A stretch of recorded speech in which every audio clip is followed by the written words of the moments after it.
Hey True members, it's me, Monkey Chicken here, and the topic of today's video is Fallout 4. And with that, let's go and begin.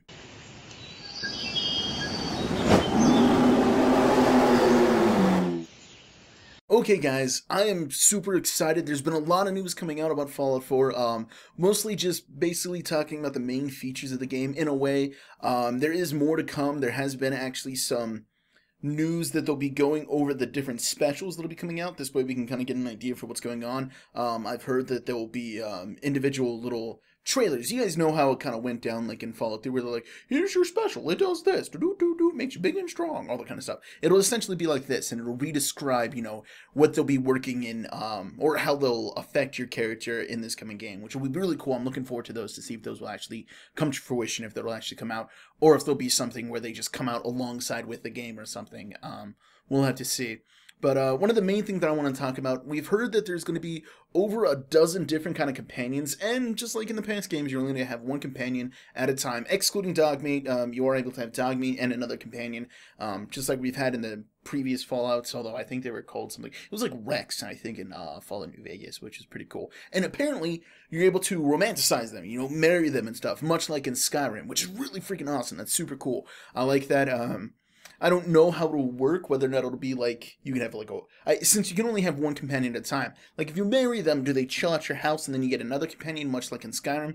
Or can you have like your wife with you or husband, and you can also have a regular companion? Like, will it work that way? I don't know. That'd be pretty cool. And also, once again, it doesn't matter for the gender. It could be, you know, gay couples or anything like that, which is also really cool, pretty progressive in a way. I don't see why anyone would object to that. It's whatever. It's play the game that you want to play. That's why I love Fallout. You can be who you want to be in there. You can live vicariously through your character, and it's super awesome. It's really, really nice. I love that. Also, if you guys remember, the picture where it was kind of irradiated and we seen that Deathclaw stuff, that's essentially called the glowing sea is what they've kind of dubbed it. And essentially what it is, that's where the bomb drops, so it's heavily irradiated. And they say that they have an active weather system in the game, so that essentially what storms, they're not just something where, like in Skyrim, we're just all over the place, and it's just like an encompassing thing. They're saying that the storms will be different, you know, in some locations they'll be in different areas and all that kind of stuff. They'll kind of sweep through the land. And they say if a storm originates from the glowing, they called it the glowing sea, if it starts from there and then it sweeps over to the other lands,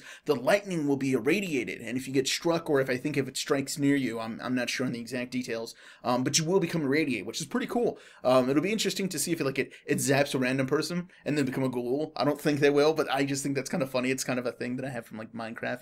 If you don't know, if you zap an NPC, they become a zombie, which I don't know. It just seems kind of cool. It'd be a funny little thing if that happened. Imagine like they zap Dogmeat and then he's just like, just like an effed up like ghoul dog or something. That'll just it'd be hilarious. It'd be really awesome. Another thing that they've been talking about is all real items, the things that are actually in the games, all the toys and the little carts, all the things. Nothing is really a solid object anymore is what they're essentially saying. It's not just like, oh, there's like a clutter of stuff over here. That's just fixed there. You can actually pick up all that stuff, and then all those different items that you find in convenience stores and all those things, for the reason being, one, that you can scrap them down and use them to build your house, or for using them in gun modifications, which is really cool. I like that idea of like everything is actually everything, you know, they're actually things. They were saying that, you know, if you drop a nade in a room, you blow up, things will just start scattering everywhere, which is pretty cool. I like that. Once again, it just kind of immerses you a little bit more into the game, which is really, really awesome. They were also talking about the builds, how it's not going to be like in Skyrim. If you guys remember the Hearthstone or something like that. I forget the exact name of the DLC. It was something along those lines. It would essentially allow you to build a house in Skyrim, but what you would do is you'd build like the starter room, and then you'd build a town hall, and then you can decide to have barracks, you can decide to have this, and you can either pay someone to build it or you can build it yourself, but it's essentially predefined structures, and you know, you use more things to predefine where everything is. And they're saying that you have free range to build whatever the hell you want there. You can keep going up, you can, I believe they said that you can connect the different structures, although the build locations are unique, and there's few for those. Well, not so much few, but you know, you only have these areas within the map that you can build different, I guess, towns that you can claim for your own. Those locations where you build are limited, but the possibilities for what you can build are unlimited. You know, you can design it however you want. Nothing's really predetermined, which is pretty freaking awesome. They were using the reference that it's like Minecraft, and you could build the TARDIS, you could build this or that, all these different other things, which is really cool. I like that. I don't know how complex I'll get with my house. I imagine that I'll have pretty much probably an open area, and just have like a bunch of storages everywhere, and I imagine that I'll probably have a trophy room, if anything. I don't know if you're able to have like armor stands, much like you did in Skyrim, because there I like having, like power armor, all the special little armors from different things, all the really cool stuff. I like having those. I like being a little collector. That's who I am. But yeah, I like that it's not predetermined. That was something that I was always not so much scared for Skyrim, but it was something like, oh, what about if I made the wrong choice? Could I undo it? What about this? And it's like, it seems like it was just like such a horrible thing. But now you can just build whatever you want and scrap it all. It's really awesome. I truly do like the idea. Another thing, the ghouls can climb through windows, and I think this is pretty important for multiple reasons. If you guys have played Fallout, then there's a lot of wonky pathing things where, if you stand on a certain rock, or you go to a certain place, or you jump to a certain height, you're pretty much immune. If you're playing on a really high difficulty, oh, here, let me just get on this rock, or get on this car really quick, jump, I'm up here. Haha, none of you guys can get up here.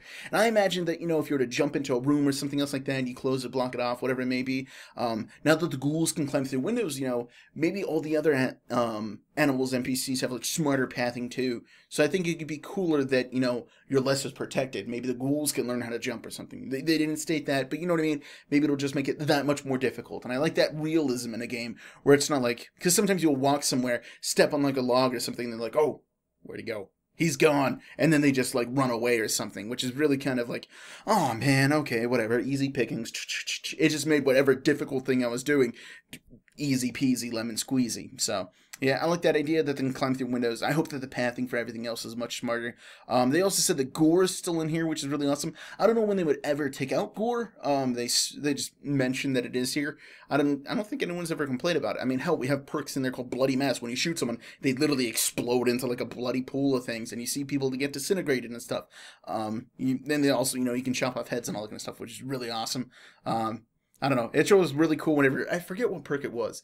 I think it was a perk or it was a special weapon or something. Like you shoot someone in the head and like their head would fly off and it'd spin and like you would follow it and it's just like, then you just see the body die after like, or collapse after you exit VATS. I don't know. I just always felt satisfied with that. Like, yeah, take that. It was really cool. Next thing is the strategy guide. There actually is going to be a strategy guide, as I'm assuming most of you guys would know. Of course there would be, right? They've been for all the Fallouts, and they're actually pretty cool. They did say they have detailed maps for everything, what's going on, walkthroughs for the different missions and whatnot, detailed explanations for how the perks and other things will go into for that. They also talked about how the different crafting systems that are there. So I'm assuming it'll be kind of modular in a way, like, oh, if you wanted these scopes, these are these scopes, you can build it here with these weapons. Because I imagine it's not like, okay, here's the base model, here's all the combinations. I imagine they'll limit it down to like scopes, rifles, attachment, the different little pieces that you can do for your weapons, which I like. I hope they would also have reference to what the scopes will look like when you're aiming down sight, or what it could possibly look like in some way. I don't know. We'll have to see exactly how it looks, but I like that concept that, it's like, oh, you wanted this scope that does this, here's all the information there. So I imagine these books are going to be really thick. So yeah, it's going to be really nice. They also did say that you can get a mobile version of it for $10, whether that be on your iPod, iPad, or tablet, any of that kind of stuff, which is really awesome. I love that concept that it's just right there. Because one thing that kind of really sucks about the books is, you got to flip through them, eventually get worn or something, a page gets torn or something like that. Because I mean, when I get the strategy books, I use the hell out of them. I use them. It's what they're there for. Normally I don't look for the walkthroughs. I'll usually wait until I'm extremely frustrated to go through something, and it would have to be something that's just utterly just I don't understand, and that's really rare. Although I will use it for reference between like different damages and stuff like that, and sometimes it's really annoying to go through the book, and it just feels like you're ruining something. Because although I do plan to use it and it will get worn, it feels kind of weird to like leave tabs or something or color in pages like, okay, here's the important thing, that kind of stuff. I don't know. I just like the idea of having it on my phone this way. And I could. There we go. I got on page 322. There we go. It's awesome. Another thing about the mobile thing that I want to talk about, I kind of like it because, since you have your Fallout watch that you can get and all that kind of stuff, and they were also talking about that even if you don't get the Pip-Boy, that you could still have your little item scroll thing linked up to your account, all that kind of stuff. I like the idea, you got your Pip-Boy, and then you're like, oh, strategy guide. okay, let's see this, and it kind of just brings it all into one, which I really like. Really quickly, I would like to talk about the price points for the book. The regular version is going to be $30, that's US.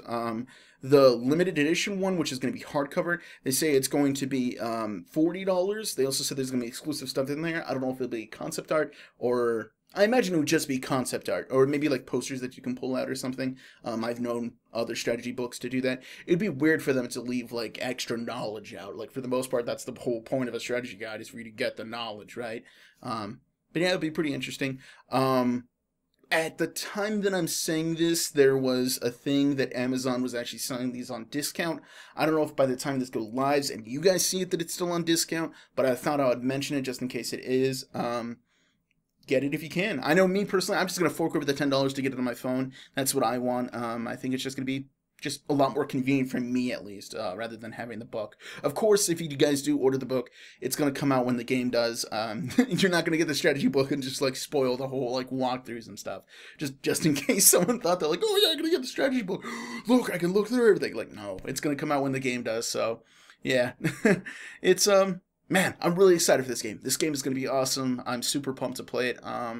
Yeah, I'm interested in hearing what you guys thought. Did you guys hear anything here that you thought was new? For the most part, I've been kind of collecting a whole bunch of stuff. There's been a ton of information I'll follow. A lot of it's kind of like reshifting and like re-news that we've already heard of from like the beginning. Like, oh, did you know you can craft? And I'm like, oh wait, they got some new information on crafting, and it's like another E3 like recopy. And I'm like, oh god, it's hard to get like new news, if you guys know what I mean. Like, did you know that they recorded over 1,000 words for the guys? I'm like, oh my god, we knew about this since like the day one when they announced it. Why are you still telling me this is news? So I'm sorry. Like occasionally I'll get a small little bit that's like news, but it's not enough. So I just wanted to consolidate everything. So yeah, let me know if you guys even like this at all. I'm sorry that it took me a while. It's just been sparse. Anyways, guys, yeah, I'm Monkey Chicken. Sorry again, guys. Peace.